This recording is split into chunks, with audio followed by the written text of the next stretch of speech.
श्री महावीराय नमः। जय आत्म, जय आनंद, जय देवेंद्र, जय शिव, जय शशिकांता, जय सरिता, जय अजय, जय मंजुला। उपाध्याय भगवन् श्री जितेंद्र गुरवे नमः। गुरु कृपा से गुरु चरणों में रहकर ये तुच्छ बुद्धि जो भी स्वीकार कर पाई, कुछ आपके समक्ष रखने का प्रयास करूं। श्रमण भगवान महावीर स्वामी की पावन पवित्र आनंदायिनी कल्याणकारिणी वाणी आप श्रवण कर रहे हैं आर्य श्री धन्ना कुमार जी के परम पावन जीवन चारित्र के माध्यम से। आपने सुना कौशाम्बी नगरी में धनपुर नाम का गांव और धन्ना धनपति सेठ,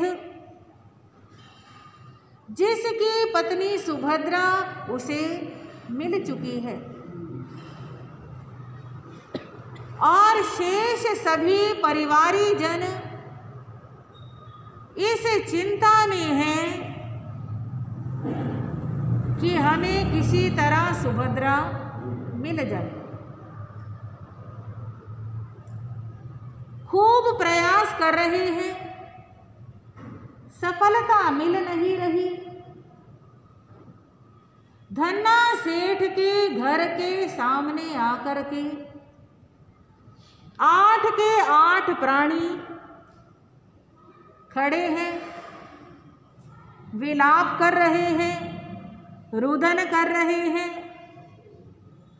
और सेठ धनसार बोल रहा है जोर जोर से,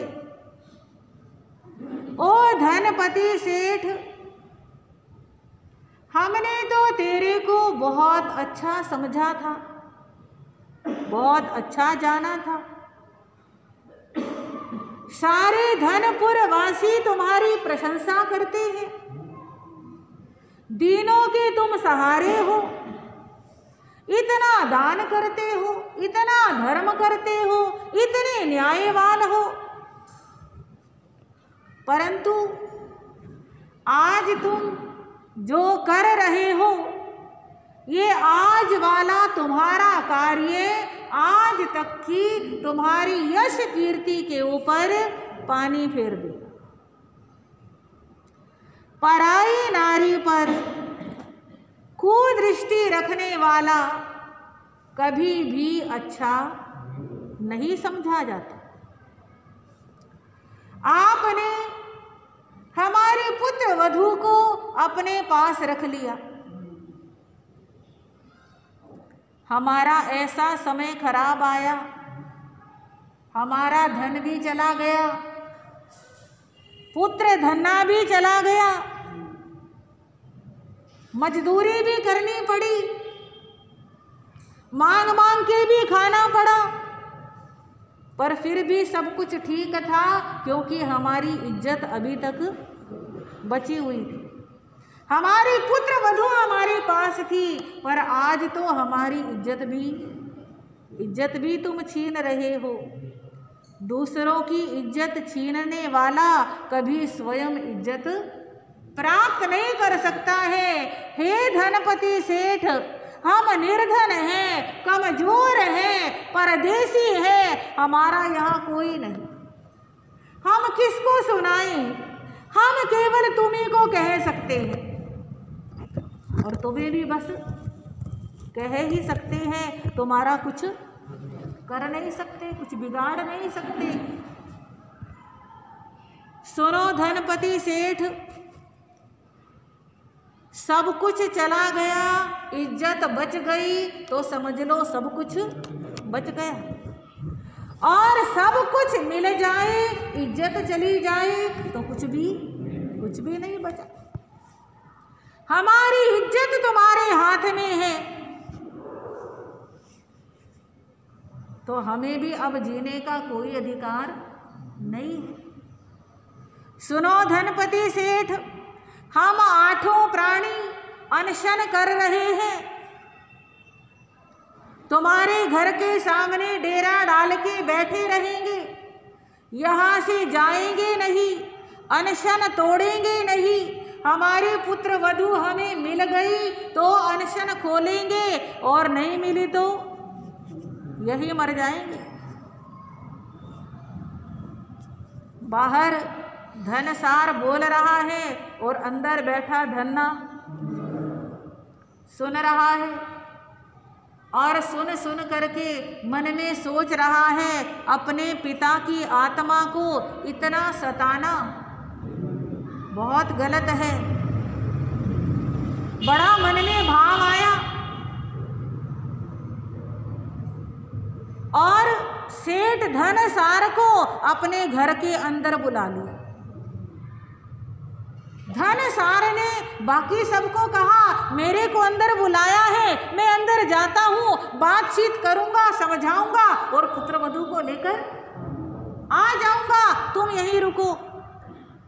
सेठ धनसार अंदर जाता है और धन्ना अपने पिताजी के चरणों में झुक जाता है। धनसार ने तो ऐसा सोचा भी नहीं था कि जिसे मैं मनाने जा रहा हूँ, जिसकी मैं मिन्नतें करने जा रहा हूँ, पता नहीं क्या क्या कहना पड़ेगा, क्या क्या करना पड़ेगा, वो तो अपने आप ही मेरे चरणों में झुक गया। धनसार कहता है धनपति सेठ, मैं हाथ जोड़ के निवेदन करता हूँ, मेरे चरणों में ना झुको, बस मेरी एक विनती मान लो, मेरी पुत्र वधू मेरे को वापस दो। धन्ना उठा, कहने लगा पिताजी आपने मेरे को पहचाना नहीं, मैं आपका छोटा पुत्र धन्ना हूं। वास्तव में कुछ समय का अंतराल इतना पड़ गया और कुछ स्थान के अनुसार, देश के अनुसार वेशभूषा भी बदल जाती है, थोड़ी बहुत भाषा में भी शब्दों का अंतर आ जाता है।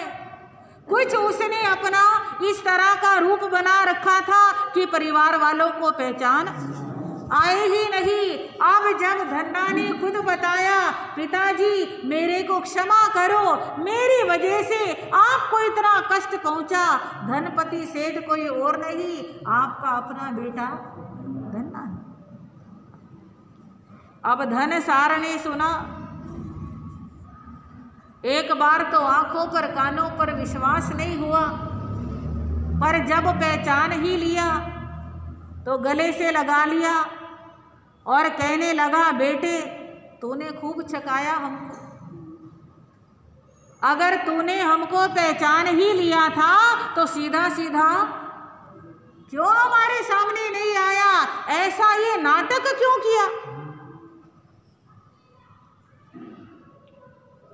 धन्ना सेठ कहने लगा पिताजी मैं भी देखना चाहता था आपके मन में अपने पुत्र वधू के प्रति कितना प्रेम है, आप उसे कितना अपना मानते हो और पुत्र वधू ना आने पर आप क्या करते हो, बस इसलिए मैंने ये खेल रचा।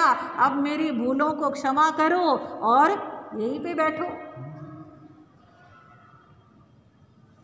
अब धनसार भी समझ चुका था कि धन्ना जो कर रहा है ये सब परिवार की परीक्षा ले रहा है। आराम से बैठ गया, घर के अंदर स्नान किया, बढ़िया कपड़े पहने, बहुओं ने खूब अच्छे से भोजन कराया, इधर ये तो मस्त हो गया और उधर वो सारे। कमाल है, सेठ जी अंदर गए थे मनाने के लिए और खुद ही अंदर रह गए। कमाल हो गया। इंतजार करते करते दोपहर हो गई तो शीलवती को बड़ी चिंता हुई।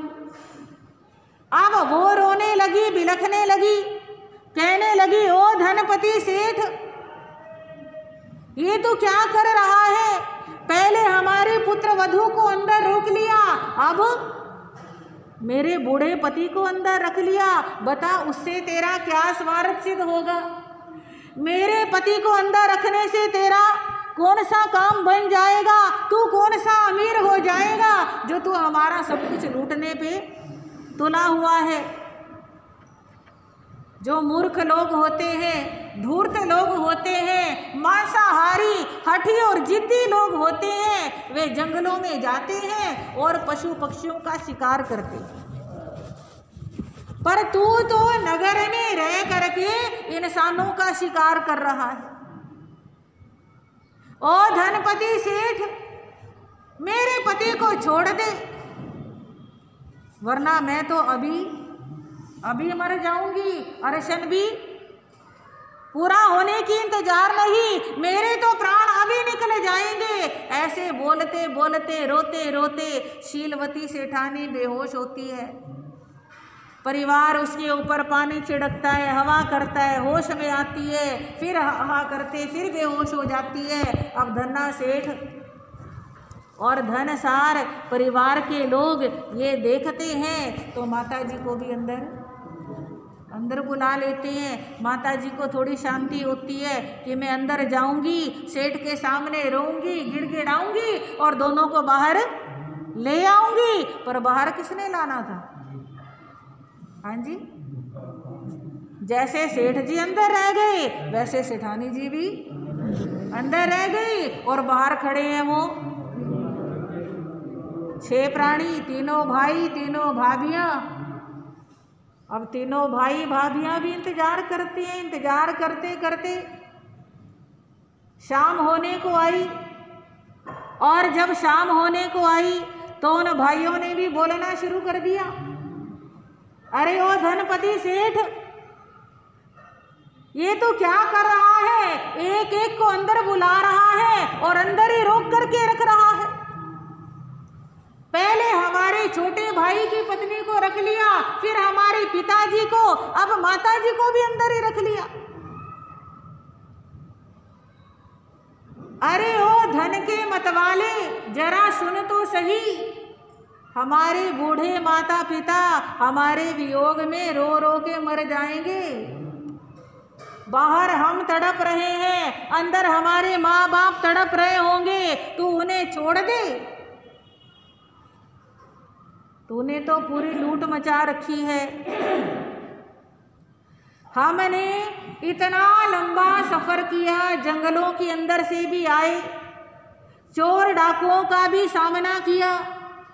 चोरों ने भी हमारा धन तो लूटा था, पर कम से कम हमारे परिवार को तो कुछ नहीं कहा। पर तू तो नगर में रहते हुए लोगों की दृष्टि में धर्मात्मा बनता है और हमारी दृष्टि में तो यमराज से कम नहीं है। तूने तो हमारा परिवार ही लूट लिया। जंगल में लूट जाते इतना अफसोस नहीं होता, मन में ये भाव रहता कि चोरों ने, डाकुओं ने लूटा है, उनका तो काम ही यही है। पर यहाँ पर तो इतना धर्मात्मा हो करके ऐसे काम कर रहा है। खूब बोल रहे हैं और कह रहे हैं, ओ धनपति सेठ, हमारी विनती सुन, हम तेरे को विनती कर सकते हैं और कुछ नहीं कर सकते। हमारे पे तरस खाओ, हमारे पे दया करो, रहम करो, हमारे परिवार के लोगों को छोड़ दो। इन सारी बातों को सुन करके धन्ना सेठ उन तीनों भाइयों को भी अंदर बुला लेता है और तीनों भाइयों को भी प्रणाम करता है, झुकता है, कहता है, मैं तुम्हारा छोटा भाई धन्ना हूँ। और वे तीनों भी अंदर मस्त हो गए, माता पिता, चारों भाई और वे दोनों सौभाग्य मंजरी और सुभद्रा सब अंदर हैं। और बाहर कौन रह गए? अब वो तीनों स्त्रियां वो भी इंतजार करती है। सूर्यास्त होने को आया, अंधेरा छाने लगा, उनका दिल घबराने लगा और उन्होंने भी बोलना शुरू कर दिया, ओ धनपति सेठ, तूने हमको अबला समझा है। हम अबला नहीं है, हम तीनों प्रबला हैं, हम तीनों महाशक्तियां हैं। तू देख लेना, तू सोचता है हम तेरा कुछ कर नहीं पाएंगी, पर देखते रहना, हम अपने देरानी को भी छुड़ा लेंगी, सास ससुर को भी, और अपने पतियों को भी तेरे से बचा लेंगी। तो हमारी तरफ से ये मत सोचना हम कुछ नहीं कर सकती, हम तीनों नारी होकर के भी सब कुछ कर सकती है। एक बात तू सुन ले, हमारा कुछ नहीं बिगड़ेगा, तेरा ही बिगड़ेगा।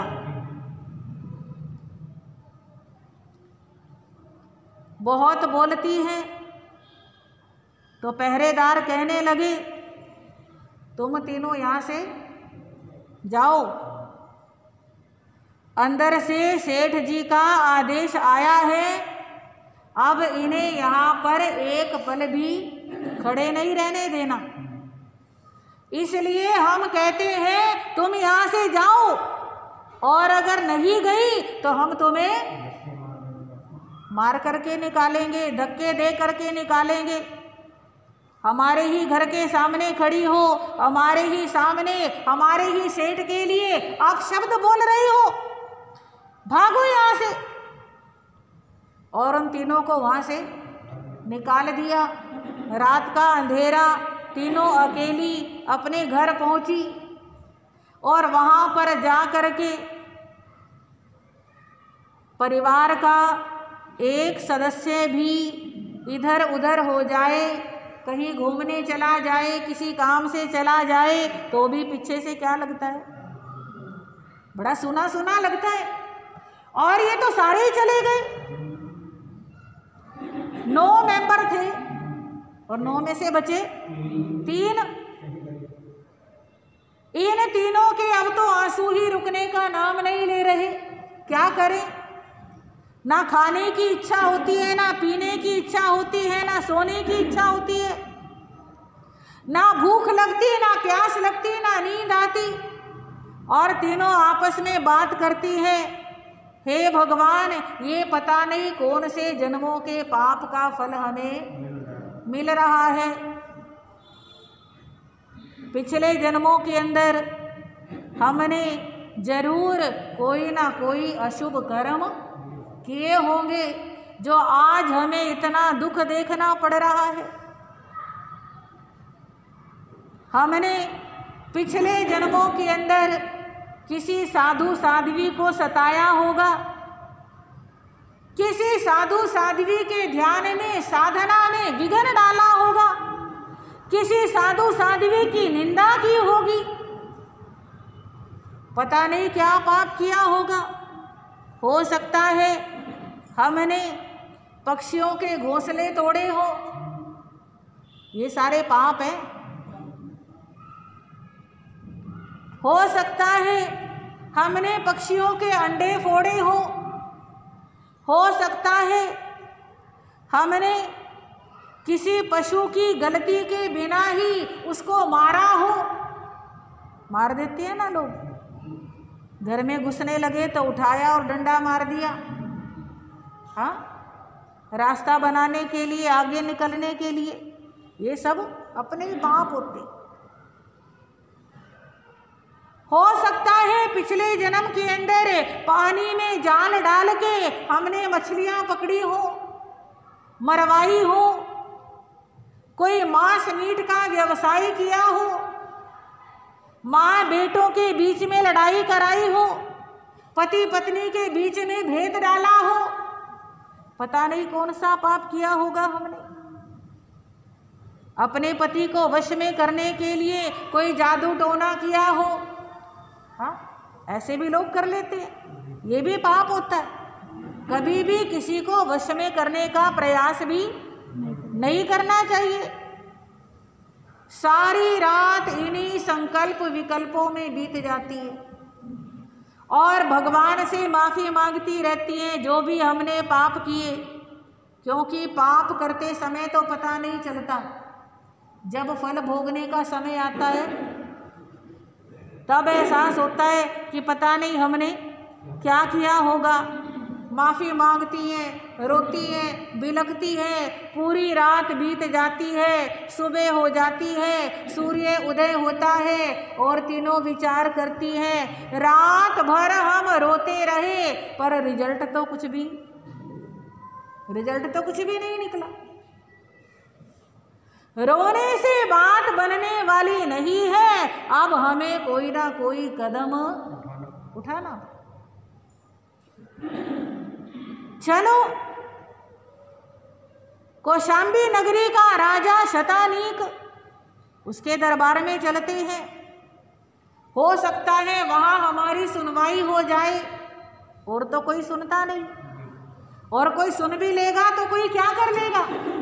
हम राजा के पास चलते हैं, सुना है यहाँ का राजा बड़ा न्यायवान है। जैसे सूर्य सबको बराबर प्रकाश देता है, ऐसे यहाँ का राजा भी सबको न्याय देता है। चलो चलते हैं। तीनों मिलकर के चल पड़ी। कौशांबी का रास्ता पूछा, कौशांबी पहुंची। राजमहल का रास्ता पूछा, राजमहल पहुंची। राज दरबार में गई और राजा का निश्चित समय था, इस समय राजा बैठता है और जो जो फरियादी आते हैं उन सबकी फरियाद सुनता है।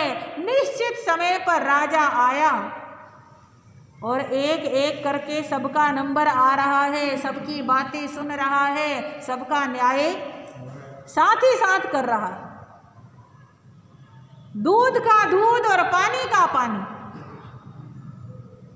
न्याय मिलने में अगर बहुत ज्यादा देर हो जाए तो इसका मतलब न्याय मिला ना मिला बराबर है।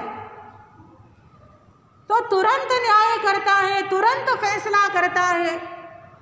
जो जरूरतमंद है उसकी आर्थिक मदद भी करता है, जो अन्याय का सताया है उसे न्याय भी दिलाता है। किसी की चीज चोरी हो गई, तुरंत वो चीज ढूंढ करके खोज करा करके उसे देता है।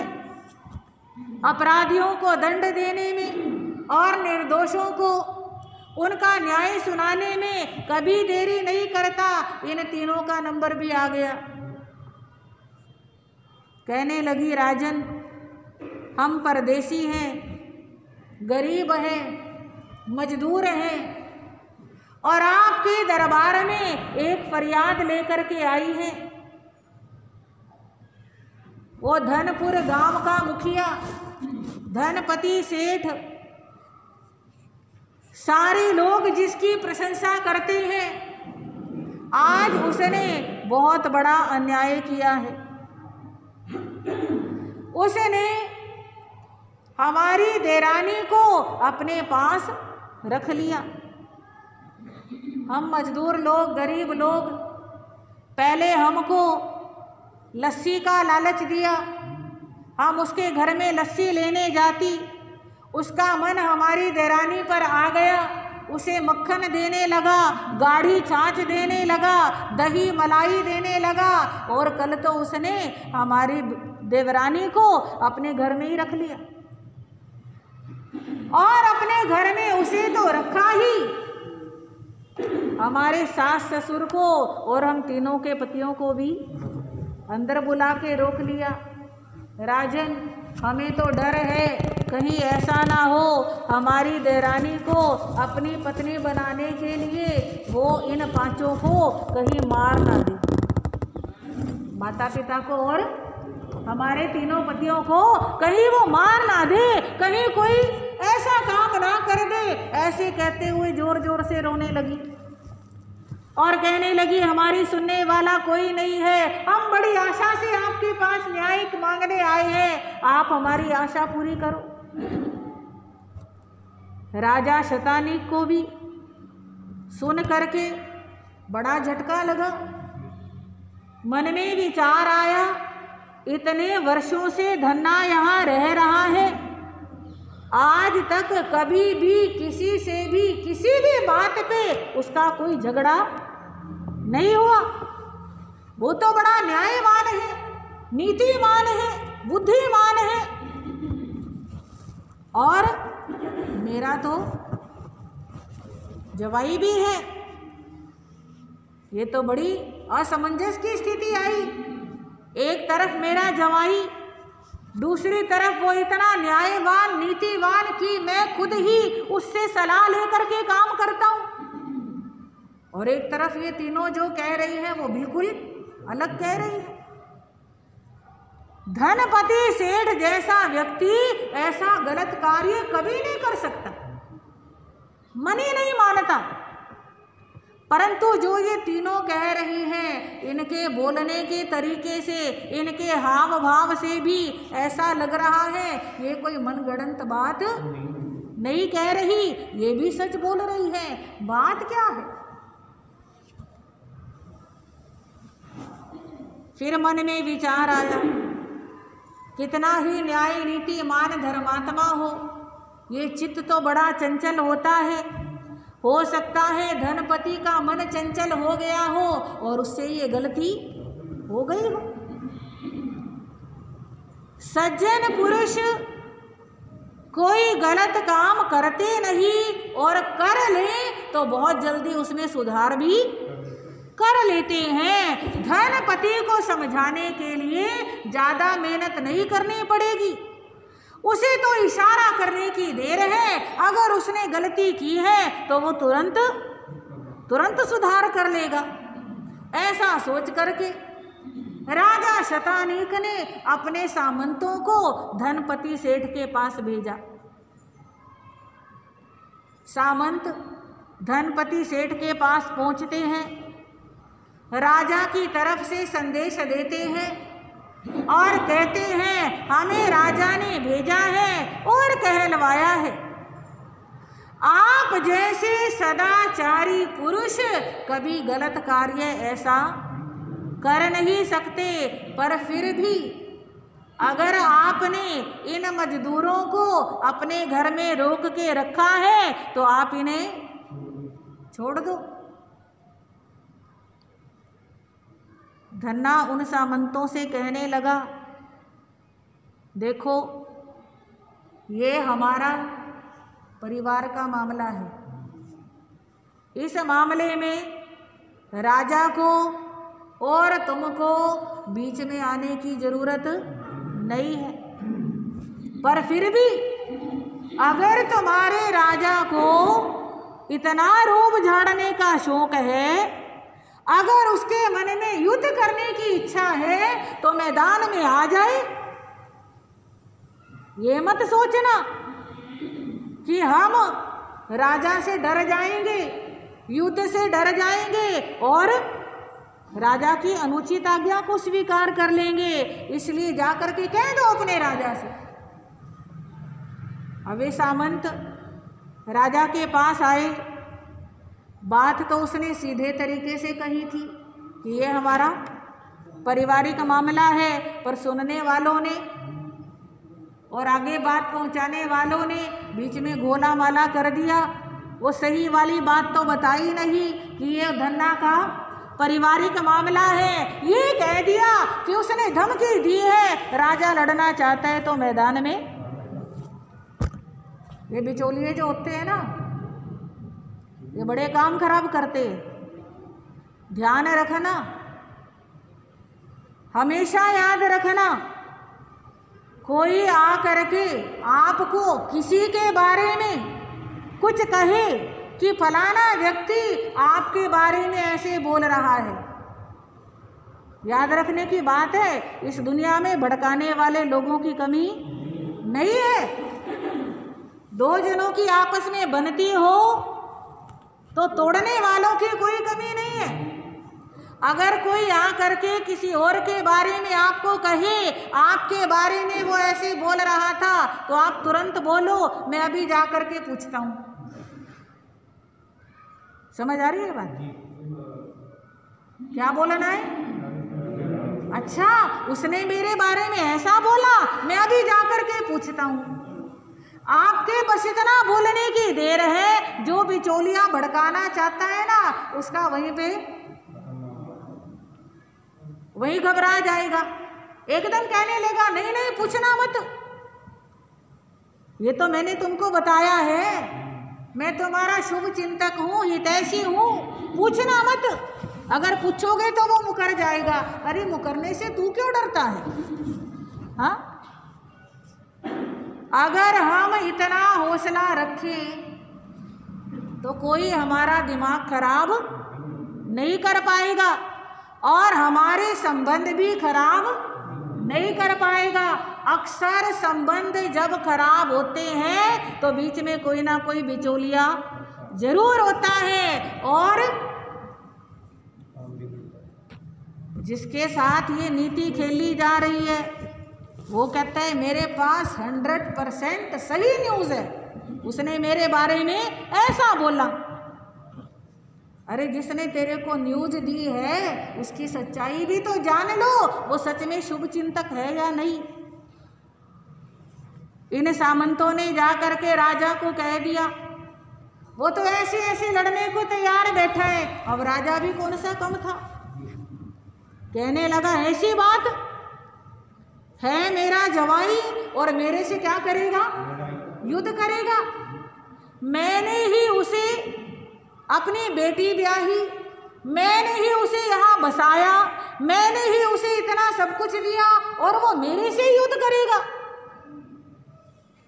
कोई बात नहीं, जवाई है तो क्या हुआ, राजा के लिए रिश्ते बाद में होते हैं और न्याय पहले होता है। न्याय के लिए जवाई से लड़ना पड़े तो लड़ूंगा, न्याय के लिए बेटी को विधवा करना पड़े वो भी मंजूर है, पर मैं न्याय जरूर करूंगा। अगर मैंने न्याय नहीं किया तो इस नगरी के अंदर अन्याय फैल जाएगा, अराजकता फैल जाएगी, लोग मनमानी करने लगेंगे, मेरा किसी के ऊपर रोब नहीं रहेगा। जब न्याय नहीं रहेगा तो अंधकार छा जाएगा। ये बेचारी, अगर मैं अपनी बेटी के बारे में सोचूं कि मेरी बेटी विधवा हो जाएगी और युद्ध ना करूं, तो ये भी तो किसी की बेटियां हैं, ये भी किसी की पत्नी है, इनका क्या होगा? इन्हें न्याय जरूर दिलाना चाहिए। ऐसा विचार करके राजा ने सेना को आज्ञा दे दी और सेना तैयार। क्या हाथी, क्या घोड़े, क्या रथ, क्या पैदल, अस्त्र शस्त्र लेकर के सुसज्जित हैं। धनपुर और कौशाम्बी के बीच में जो मैदान था, उस मैदान में आकर के एक तरफ राजा की सेना डट गई और उधर धन्ना ने भी सारे गांव वालों को, सब धन्ना के अनुयायी थे, सबको बसाने वाला धन्ना था, सब सैनिक बन करके खड़े हो गए। अब धन्ना ने देखा राजा के जो सैनिक हैं वे तो अभ्यस्त हैं, युद्ध करने की कला जानते हैं, उन्हें अस्त्र शस्त्र चलाना आता है, और मेरे जो गांव के लोग हैं इन्हें तो कुछ आता नहीं, ये तो हार निश्चित है। अब चिंतामणि रतन का ध्यान किया और वे सैनिक इतने बलवान बन गए, इतनी ताकत उनके अंदर आ गई कि दोनों की सेनाओं का युद्ध होता है, तीरों से तीर टकराते हैं, तलवारों से तलवारें टकराती हैं, और धन्ना की सेना इतनी प्रबलता से हर वार का सामना करती है, हर वार करती है कि राजा की सेना तो दुम दबा करके भागी गई। धन्ना जानता था कि मैं सच्चाई जानता हूँ और राजा सच्चाई नहीं जानता, इसलिए ये युद्ध गलत है, युद्ध नहीं होना चाहिए। पर वो ये भी नहीं सुनना चाहता था कि बनिए युद्ध नहीं कर सकते। और इधर राजा का मंत्री मन में विचार करने लगा कि अभी तक तो कुछ नहीं बिगड़ा, ना हमारी तरफ का एक सैनिक मरा, ना उधर की तरफ का एक सैनिक मरा, अभी तो शस्त्रों से शस्त्र टकराए हैं। अगर राजा युद्ध क्षेत्र में आ गया तो फिर तो नरसंहार होगा और बिगड़ेगा, मिलेगा कुछ नहीं और खत्म सब कुछ हो जाएगा और दुनिया में बदनामी होगी कि ससुर ने अपने जवाई से क्या करी, लड़ाई करी।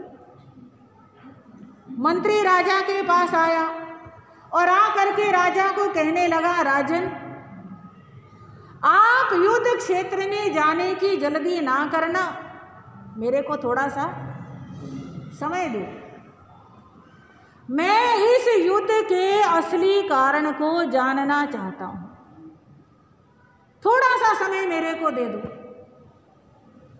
राजा ने कहा ठीक है, तू कर ले कोशिश जो करनी है। अब मंत्री जी सबसे पहले उन तीनों महिलाओं के पास आए, आ करके उन तीनों से पूछने लगे, पहले मुझे आप अपना असली परिचय दो, आप कौन हो, कहाँ से आई हो। यूं ही किसी अरे गहरे के पीछे लग के इतना बड़ा युद्ध हो जाए, इतने लोग मर जाएं, पहले पता तो चले जिसके पीछे लग के लड़ रही हैं वो है कौन।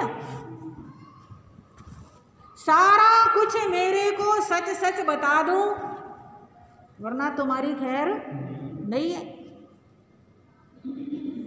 उन तीनों ने प्रतिष्ठानपुर से लेकर के उज्जैनी, राजगृही, कौशाम्बी और यहाँ तक का सारा वृत्तांत यूं का यूं सुना।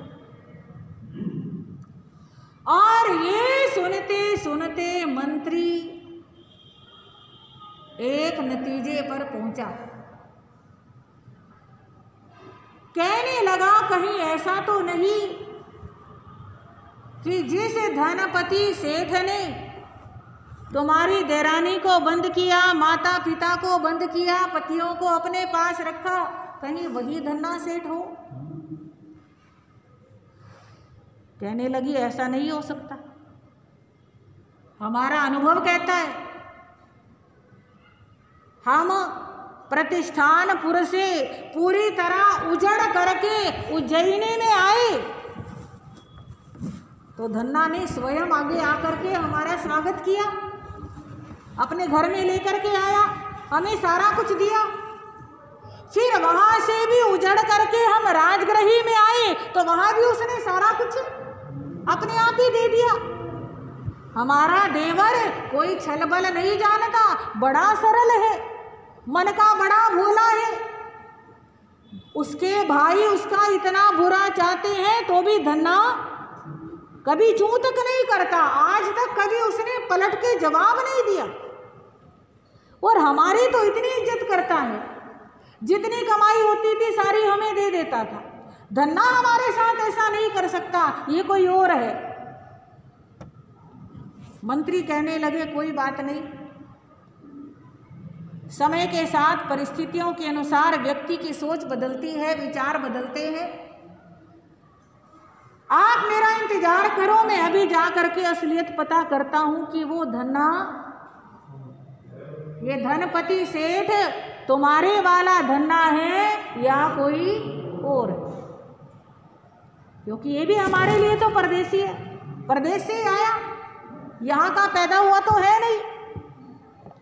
अब मंत्री जी धन्ना के शिविर में जाते हैं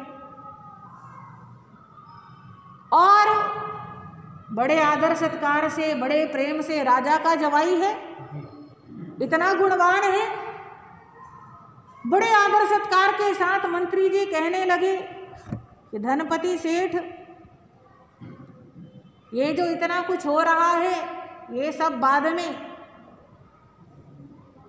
मैं आपसे कुछ बात करना चाहता हूँ, कुछ पूछना चाहता हूँ, थोड़ी सी जानकारी लेना चाहता हूँ। आप मेरे को अपना असली परिचय,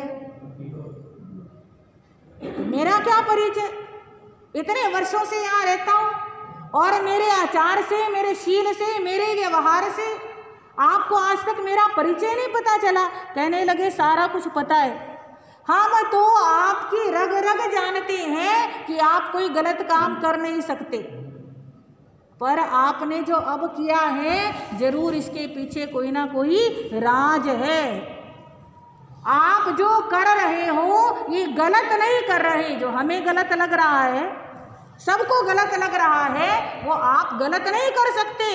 इसमें कोई ना कोई रहस्य है, मैं उस रहस्य को जानना चाहता हूँ। अब धन्ना कहने लगा रहस्य ये है कि ये मेरे माता पिता है, ये मेरे तीनों भाई हैं और वो तीनों मेरी भाभियाँ हैं और सुभद्रा मेरी पत्नी है। अब मंत्री कहने लगा कि ये तो बड़ी खुशी का मौका है कि आपके परिवार के भी हमको दर्शन हो रहे हैं। ऐसे खुशी के मौके पर तो मिठाई बांटनी चाहिए और यहाँ ये युद्ध ये क्या कर रखा है। कहने लगा मैंने पहले ही कहा था ये मेरा पारिवारिक मामला है, इसके बीच में ना आए। अब सामंतों को भी पकड़ा गया, हाँ, राजा को भी पता चला, राजा भी आ गया और सब मिल गए, हंसी खुशी का वातावरण हो गया। और उन तीनों भाभियों को भी बताया गया जिसे ढूंढने के लिए तुम दर दर भटक रहे हो, तुम्हारा प्यारा देवर यही धन्ना है। और वो तीनों भी आती हैं और आ करके वो भी खूब बुलाने, अब देवर भाभी का तो है ही संबंध ऐसा, खूब बुलाने देती है। और देवर भी कहने लगा कि भाभी आपने भी तो अपना भाभीपना नहीं रखा, जो बड़ी भाभी होती है वो माँ समान होती है, आपने सुभद्रा को कैसे कैसे शब्द बोले, हाँ, सुभद्रा के बारे में कैसे कैसे विचार रखे, ये आपकी गलती है। परिवार में रहना हो तो प्यार से रहना पड़ता है। सब कुछ ठीक हो गया, सब मिल गए, राजा भी खुश, धन्ना भी खुश, परिवार भी खुश और पूरे नगर में उत्सव का माहौल मनाया गया।